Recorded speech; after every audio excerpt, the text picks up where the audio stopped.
Bien, muchachos, entonces después de hablar en la primera sesión que tuvimos la semana pasada, en la primera sesión mirando en las notas, ahora nos corresponde el criterio de la primera derivada para extremos locales, ¿no? En esa primera sesión que les envié en PDF se habla de lo que son los extremos locales, que es lo que, o por extremos locales entenderemos los que son máximos locales o mínimos locales o máximos relativos, mínimos relativos, como quieras llamarlo, que desempeñan el mismo papel que lo que hacíamos en cálculo diferencial, de hallar los máximos y los mínimos, que tiene una función. Listo, aquí los vamos a llamar extremo local. Por extremo local se entiende que es o un máximo local o un mínimo local, según fue descrito allá. Mínimo local que está por debajo de todas las imágenes en la región y máximo local que está por encima de todas las imágenes en la región que usted considere. Listo. El criterio de la primera derivada es un criterio hecho para, primero que todo, determinar con lo que vamos a llamar aquí puntos críticos, los posibles máximos o posibles mínimos que va a tener la función. Para nada le dice que esos vayan a ser máximos de la función o mínimos de la función. Solamente establece que donde llegue a ver, tienen que estar en esos que vamos a llamar puntos críticos. ¿Listo? El criterio es este. Si z igual a f de xy tiene un extremo local, o sea, un máximo o un mínimo local en un punto a, b del dominio, y si existen las dos derivadas parciales en ese punto, entonces el gradiente de la función en ese punto tiene que darle el punto de coordenadas 0,0. Listo. ¿Qué es más o menos lo mismo que pasa en el caso de las funciones de una variable? Y es que usted calcula la derivada y cuando la derivada le da 0 y resuelve esa ecuación, eso le dice quiénes van a ser los posibles puntos donde se alojan los máximos, los mínimos, si es que los hay, locales. ¿Listo?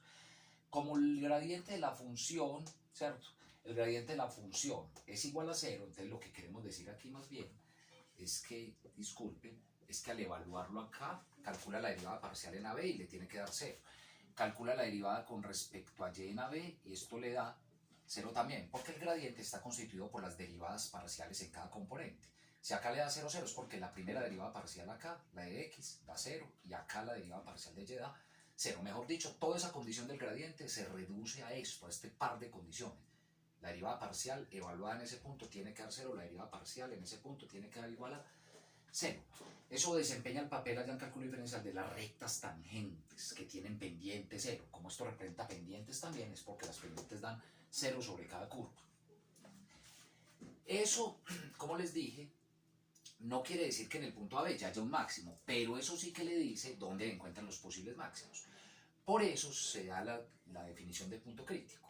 Entonces vean, en cálculo diferencial lo que ocurría es que usted podía tener una curva como aquí así, por decir algo. Listo.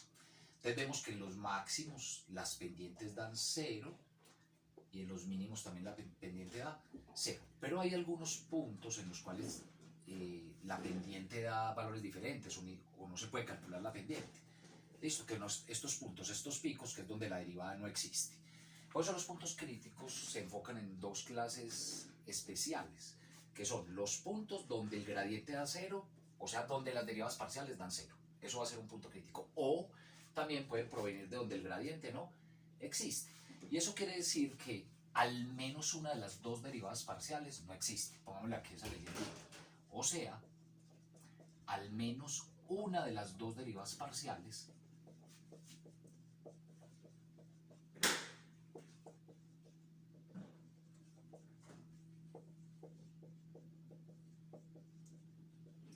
de f de x en AB o de f de y en AB no existe. Con que no exista una de las dos, con eso es suficiente para que él determine un punto crítico para la función. De una vez entonces, demos aquí un ejemplo rápido de cómo hacer uso. Supongo que ustedes ya copiaron, pausan su reproducción y copian con tranquilidad.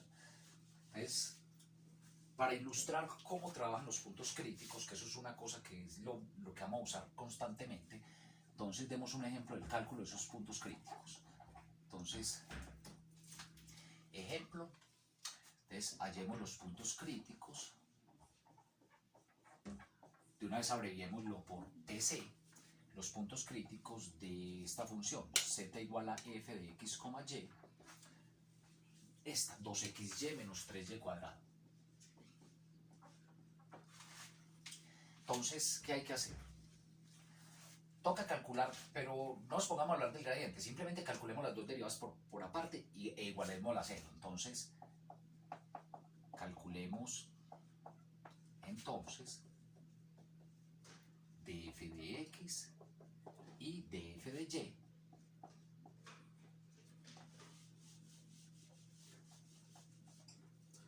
Y resolvamos las ecuaciones respectivas. Y resolvamos la ecuación que va a resultar de acá, df de x igual a 0 y df de y igual a 0. Eso nos dará el puntico crítico, los puntos críticos, los que tenga. A ver, rayemos df de x y lo igualamos a 0 y de una vez resolvemos. Aquí dos puntos. df de x, ¿qué es? Entonces derivamos con respecto a x, eso nos da 2y. Y con respecto a x, como no depende de x, esta da 0 e igual a 0 y ahí mismo resuelve la ecuación. Si 2y da 0 es porque y es igual a 0. Listo. Ese no es un punto crítico, esa es la coordenada del punto crítico, la de y. Y por otro lado, df de y nos da ¿qué cosa? Entonces, con respecto a y esto nos da 2x. Menos, y con respecto a y esto nos da 6y. Esto lo iguala a 0. O sea que de acá nos queda, despejando, necesitamos hallar x, nos queda que 2x es igual a 6y.